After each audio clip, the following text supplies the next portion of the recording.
Hi, welcome back. We're actually halfway through a chapter. I don't think we've ever done this before. We just said enough is enough. It was like 43 minutes and some seconds, and we decided to stop it and start it again. So we're in chapter 4 of the second kanda of the Garuda Purana. And Garuda and Vishnu are having an in-depth conversation about the rituals to be performed after death, and we've come to a particular part. What do you do in the case of people that die under unfortunate circumstances? What they where call their bodies aren't available at the funeral. to do the funeral rites as typically performed, or that they've maybe their bodies available, but they didn't die in the prescribed way with a pinda in their hand and a priest at their you know and it tells us these are called bad deaths, and the answer is that you need to do the Narayana Bali as a ritual, and Vishnu, also known as Krishna, also known as Narayana, is telling Garuda what what that is. and so if you've just joined us when we say "oh bird," that's Garuda. That's Garuda that is being addressed there. So, desiring the welfare of the deceased and out of fear of the people's reproach, his sons or grandsons or sapindas should perform Narayana Bali, O bird. We're now at stanza 114. By that the relatives of the deceased are purified. This is stated by Yama. There are no other means. For when Narayana Bali is performed, they become fit for Ardhavadehika. Except Narayana Bali, there is no right for their purification. The Narayana Bali should be performed in some holy place through the Brahmins, preferably in the temple of Lord Krishna, for the sake of purification. At first, water offerings should be made by the Brahmanas, well versed in the Vedas and the Purana. This should be done for Lord Vishnu with herbs and akshatas mingled with water by reciting the Purusha Sukta, or the mantras of Vishnu facing south, and remembering Vishnu as well as the deceased. Vishnu should be thought of as beginningless, bearing conch, discus, and mace, who is immortal, who has eyes as lovely as a lotus, and who renders moksha to the preta, liberates even goblins, so there's hope for you. At the end of water offering, he should remain calm, desireless, and free from envy. 120. Having controlled his sense organs and mind and being full of devotion, he should devoutly perform the 11 shraddhas. Performing all rites with concentrated mind, he should give water, rice, barley, wheat, and long pepper. Pipli. He should give ablution, coins, umbrella, turban, milk, and honey. Pardon me. 8 types of pada should also be given along with clothes and shoes. These should be given essentially for all sins without break. That's what it says. The pindas should be placed on the earth together with incense, flowers, and akshata, and be gifted to brahmanas as prescribed for the ritual. Water offerings should be made by conch, sword, or copper, by each separately. He should meditate while kneeling on the earth on Brahma, Vishnu, Rudra, Yama, and the deceased, who is the 5th. Then in separate pitchers he should keep 5 jewels, cloth, sacred thread, and mudga. 5 shraddhas should be done for deities as prescribed in the ritual. Then on each pinda separately water should be poured, in conch or in vessel of copper, and if that is not available, in an earthen pitcher, he should keep water full of jinjali seeds, sesame seeds, and containing specified herbs. The copper vessel with gold and dakshina should be given to a learned Brahmin. For Yama, iron with jinjali seeds should be given together with dakshina. Thus, by giving Vishnu Bali according to the procedure and his means, he can secure the release of the deceased very quickly. There is no doubt in this. If a person dies of snake bite, there is a specific rite to be performed for him. A serpent made of gold and a milk cow should be given to a Brahmin in the prescribed way. Thereby he becomes free from the debt which he owes to the manes. 134. By giving snake oblation thus, he becomes free from sarpa dosha. Then he should make an effigy of the deceased out of oshadis. It says this is herbs or plants in general. To make an effigy out of plants and the stalks of palasha, O bird, I shall now tell you about the details. Black deer skin should be spread, and the effigy should be made of grass. Where are we? 135. 360 stalks should be spread over his limbs separately. 40 represent the bones on the head, neck, 10 on neck, 20 on chest, 20 on stomach. 100 on both the hands, 20 on waist, 100 on both thighs, 300 on both shanks, 4 on the generating organ, 6 on both scrotums, 10 on the toes. That must be both testicles. Mm-hmm. Coconut on the head, tumba for palate, 5 jewels for mouth, and plantain for tongue. Nalika for intestine, Valuka for nose, earth for marrow, so for all Haritala and Manshila. Mercury for semen, brass for the waist, Manashila for all limbs, Tilapavaka for Tilapakva for the joints, Yavapishta for meat, honey for blood, Jaktajusha for hair, and deer skin for skin. Talapatra for ears, Gunjas for breasts, Shatapatra for nose, lotus for navel, Brinjala for scrotums, Grinjana for penis, clarified butter for the navel, and Trapu for Kalpina. Pearls, tells us parenthetically, Maktika for the breasts, saffron, camphor, aguru, incense for the forehead, and scented garlands for the neck. Thus the garment and the silk thread on the chest, Riddhi Vriddhi for the arms, Kapardikas for the eyes, seeds of pomegranate for teeth, Champaka for fingers, Sindhura for the four corners, and Tambula for eye corners, Sindur, and Tambula for the gift, which is another name for pan, or specifically the betel nut, which is a misnomer. It's the areca nut. Because the beetle is the leaf, not the nut. They still call it betel nut. 149. Thus the effigy of the deceased should be made of oshadis. Worship. That's weird. They're making an effigy of the body for the sake of the ritual out of plant materials with all these specific things defined as specific plants and other parts. Things. It's plants and metals. Yeah, mostly. Clarified butter and earth, things like that thrown into. Make it burn better. Thus the effigy should be made of oshadis. Worship should be performed as prescribed before the sacrificial fire with the sacrificial vessel if the deceased person kept fire in the house. Sacrificial fire. Reciting the mantra Shriyaha Punantu Me Shiraha or Imam Me Varuna, he should sprinkle water made pure by contact with Shalagrama Shila. He should gift a gentle milch cow to a Brahmana for the propitiation of God Vishnu.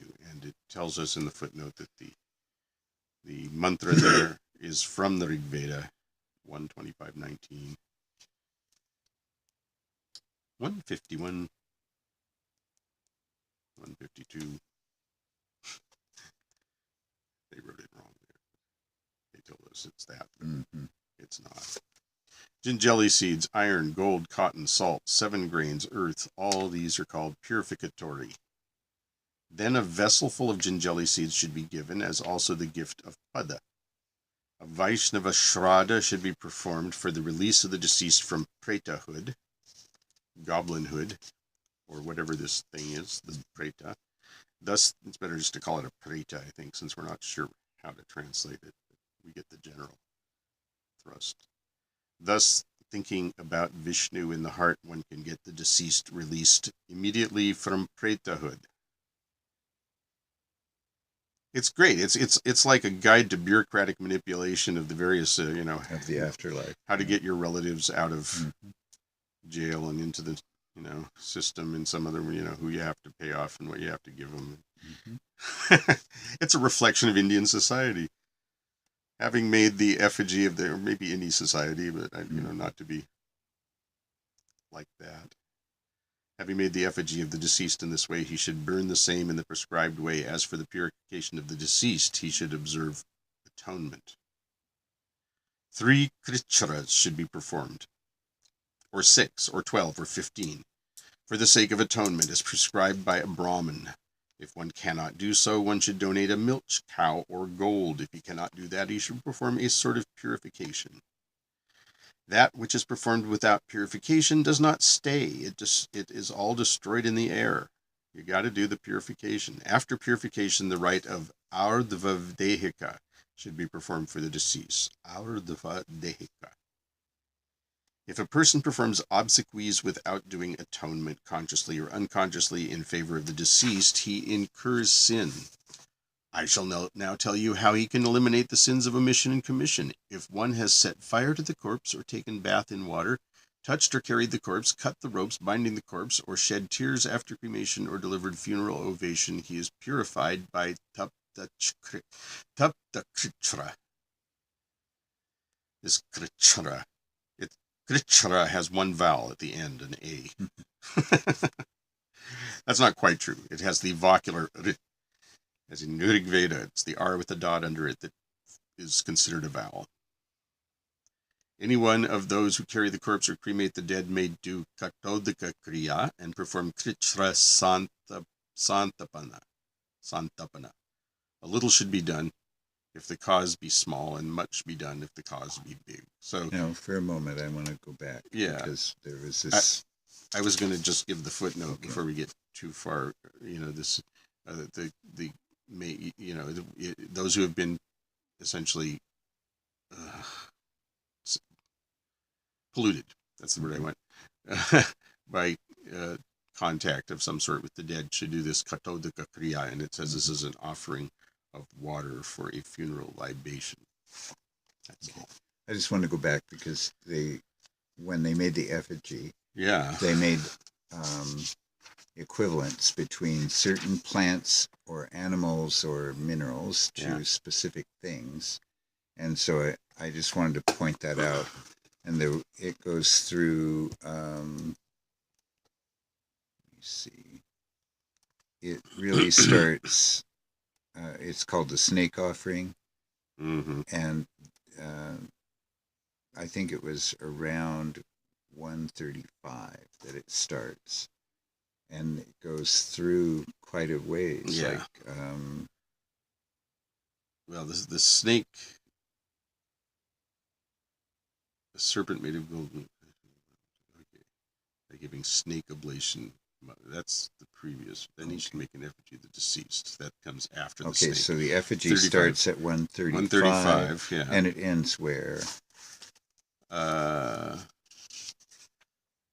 Well,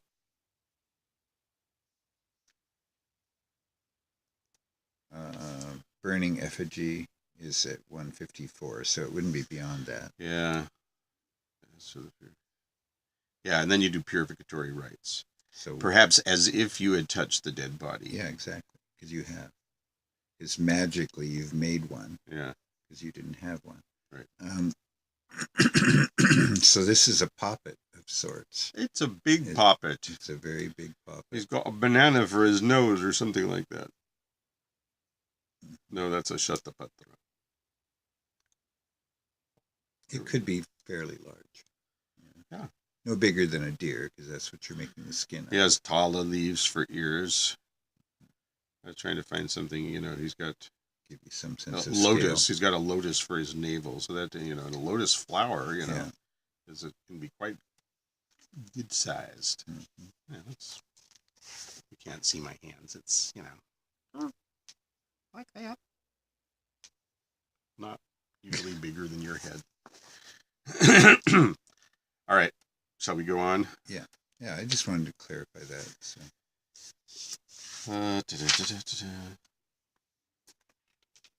Okay. Garuda said, O Lord, observing good vows, please explain to me the detail of Krishna.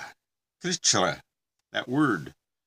Tapta Krishna and Santapana. Krishna said, Krishna, not Krishna. No, Krishna. It's K-R with a dot under it, C-C-H-R-A.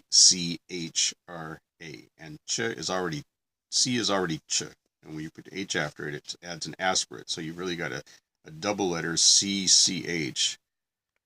Cha. Preceded by a R and a K. Krishna. If he drinks hot milk. Okay. Let's start again. Lord Krishna said, O bird, hear. If he eats for 3 days in the morning and for 3 days in the evening and observes fast for 3 days, the vrat is called Krishna. If he drinks hot milk, clarified butter, and once water in a day and observes fast for 1 night, the vrat is called Tapta Krishna. For 1 day, each one should take cow's urine, cow dung, milk, curd, clarified butter, and water purified by the holy grass, and observe fast the next day. The vrata is called Krishna Santapana.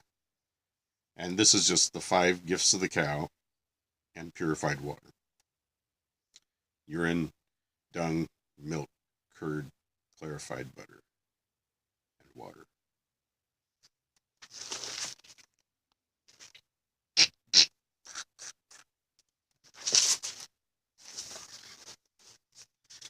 What gets into me sometimes? Now I've lost my place. It's That was 165, right? Yeah, yes. I believe so. 166. O bird, thus I have told you the rites to be performed for Dumrita, one dying an unnatural death. He is known Mrita if they perform for him the rite of Deepa Nirvana. And Mrita just means dead. He is known dead if they perform for him the rite Deepa Nirvana, which is lamp enlightenment, if you will. The Nirvana actually means this without voice or sound, soundless state. So, and the lamp of Nirvana, perhaps, something like that. 167. They should perform cremation and observe impurity for 3 days. I thought they already cremated. Then for 10 days, the rite of Garuda Purana should be performed for the deceased. All these rites should be performed for the person who died abroad. However, if the person concerned returns home after his effigy has been burnt, thinking him to be dead, ta-da! This is the Indian soap opera. Then the person thought to be dead should take bath in the Kritakunda and go through all the rites from Jata Karman onward. Okay, so this is very interesting. Mm-hmm. So you're saying what to do if somebody dies abroad and you don't have their body for that reason. You assume they've died, you do the rituals for them, trying to stay on the good side of things and to free them from suffering in the afterlife. And then one afternoon, in walks, fill in the blank, so-and-so, as this particular translation likes to say. In walks so-and-so. Organ music. Ta-da! That's 169, if they return. I thought you were dead. No, I was away. Oh, crap. They told me you were dead. We did your death rituals. Oh, crap. That means I have to go through all that stuff again. The Jata Karmanaka. All the rites from the Jata Karman onward. Mm-hmm. He should marry his wife again, O bird. If one remains out of station, because, God knows what's happened since you were dead. Unless she jumped on the funeral pyre and you're burning and she wouldn't herbs. Be worrying about it.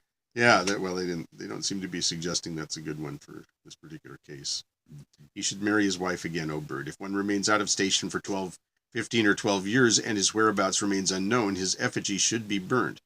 Now here especially, so he shouldn't be surprised. If you've been away 12, 15 years, it's nice they give you that ambiguity, then you should be, you should expect they've burned your effigy. I think likely after 12, certainly after 15.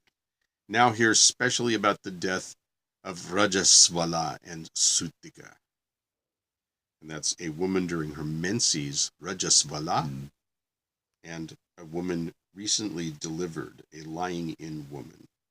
In other words, having given birth. Yeah, a lot of women die right after childbirth because they bleed to death or whatever, especially at this time. So 172, when a sutika is dead, the performers of obsequy do thus. Water is taken in the pitcher. So also Panchagavya, the 5 gifts of the cow that we just enumerated. Then water is purified by reciting Unyaha mantras. Then the bathing is done by the water cooled by 100 winnowing fans. When the bathing is done, they should start the rite of cremation, O Lord of Birds.